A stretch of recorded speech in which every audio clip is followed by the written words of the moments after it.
সন্ধ্যের আড্ডায় চায়ের সঙ্গে যদি এরকম যদি একটা মচমচে যদি নাস্তা হয় তাহলে কেমন লাগবে বলুন বন্ধুরা।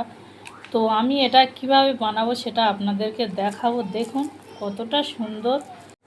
হ্যালো বন্ধুরা, আপনারা কেমন আছেন? আজকের আরও একটি নতুন ভিডিও নিয়ে চলে এসেছি। তো এই বৃষ্টির দিনে সন্ধেবেলা কিছু খেতে মন চাইছে, তো আপনারা ঝটপট বানিয়ে নিন। এই নাস্তাটা চায়ের সঙ্গে জমে যাবে। তো দেখুন আমি এখানে আলু নিয়ে নিয়েছি আর তার সঙ্গে মশলা কী নিয়ে নিয়েছি দেখতে পাচ্ছেন। ধনেপাতা, কাঁচা লঙ্কা, পেঁয়াজ ভাজা করে নিয়েছিলাম আর হলুদ গুঁড়ো নিয়ে নিয়েছি 1 চামচ, আর নিয়ে নিয়েছিলাম গরম মশলার গুঁড়ো 1/2 চামচ, আর 1 চামচ ধনে জিরের গুঁড়ো নিয়ে নিয়েছি। তো দেখুন আমি আলুর সঙ্গে ওগুলো দিয়ে দিয়েছি, দিয়ে ভালো করে আমি হাত দিয়ে মাখিয়ে নেব। এইভাবে ভালো করে হাত দিয়ে মাখিয়ে নেব। এখানে দিয়ে দেব স্বাদ মতো লবণ। আপনাদের স্বাদ অনুযায়ী আপনারা দিয়ে দেবেন লবণ। আপনারা ঝাল চাইলে বাড়াতে পারেন, কমাতে পারেন, আপনাদের ইচ্ছা। তো দেখুন আমার মাখানো হয়ে গিয়েছে। আর এখানে 2 চামচ দিয়ে দেব কর্নফ্লাওয়ার, দিয়ে ভালো করে আমি এটার সঙ্গে মাখিয়ে নেব আলুটাকে। দেখুন এইভাবে ভালো করে আমি মাখিয়ে নিচ্ছি হাতের সাহায্যে। তো এইভাবে আমি ভালো করে মাখিয়ে নেব। দেখুন আমার মাখানোটা হয়ে গিয়েছে। তো আমি এটাকে ছোট্ট ছোট্ট করে গোল গোল করে কেটে আমি গোল আকারে শেপ দিয়ে নেব, আর কিছুটা আমি লম্বা আকারে শেপ দিয়ে নেব। তো এইভাবে আমি গোল গোল করে বানিয়ে নেব সবগুলো, আর কিছুটা বানিয়ে নেব লম্বা আকারে। তো দেখুন আমি গোল গোল করে বানিয়ে নিচ্ছি, আর এইভাবেই আমি সবগুলো বানিয়ে নেব।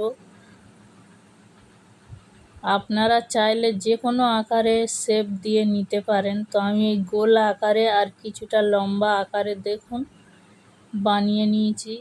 নিয়ে আমি এখানে কড়া বসিয়ে দিয়েছি, আর কড়াতে তেলও দিয়ে দিয়েছি, আর কড়ার তেল গরমও হয়ে গিয়েছে হালকা। আমি এখানে একটা একটা করে দিয়ে দিচ্ছি। দেখুন আমি এগুলো একটা একটা করে দিয়ে ভালো করে উল্টে পাল্টে আমি নাড়িয়ে নাড়িয়ে আমি ভেজে নেব। তো প্রথম একটু জড়িয়ে যাচ্ছিল, যেহেতু যে কোনো সাদা কড়াতে এগুলো ভাজতে গেলে এরকমই হয় একটু। তো তারপরে ঠিক হয়ে গিয়েছে। আমি এইভাবে নাড়িয়ে নাড়িয়ে আমি লাল করে ভেজে আমি তুলে নেব। দেখুন আর কতটা সুন্দর দেখতে লাগছে দেখেই বুঝতে পারছেন।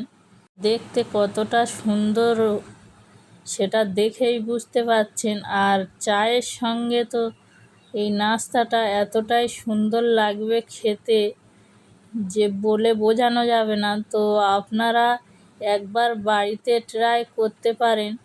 তো এইভাবে একবার এই নাস্তাটা বানিয়ে খেয়ে দেখবেন।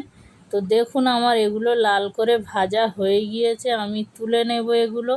আর আবারও যেগুলো গোল শেপ করে রেখেছিলাম সেগুলো দিয়ে আমি এইভাবে সেম ভেজে নেব। দেখুন এইভাবে আমি ভালো করে লাল করে ভেজে নেব।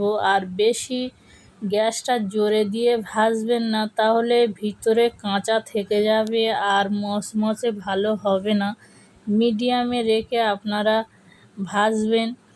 আর কে কোথা থেকে ভিডিওটা দেখছেন অবশ্যই কমেন্টে জানাবেন। আর আমার ভিডিওটা যদি ভালো লেগে থাকে তাহলে শেয়ার করে দেবেন আর সাবস্ক্রাইব করে দেবেন। তো দেখুন আমার ভাজাটা অনেকটা কমপ্লিট হয়ে গিয়েছে, আমার লাল হয়ে গিয়েছে এই খাবারগুলো। তো আমি তুলে নেব এগুলো, আর যেগুলো আছে সেম ওইভাবেই আমি ওগুলো ভেজে নেব।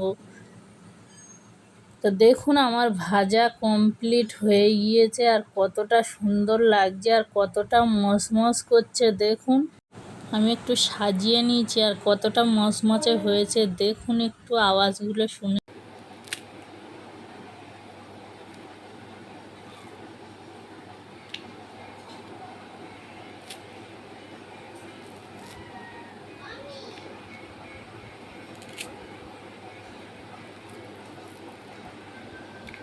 আপনারা আওয়াজটা শুনে দেখেই বুঝতে পেরেছেন যে কতটা মচমচে হয়েছে।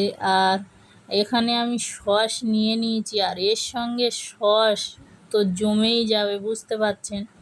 সস দিয়ে এতটা সুন্দর লাগছিল, আমি খেয়ে দেখছিলাম।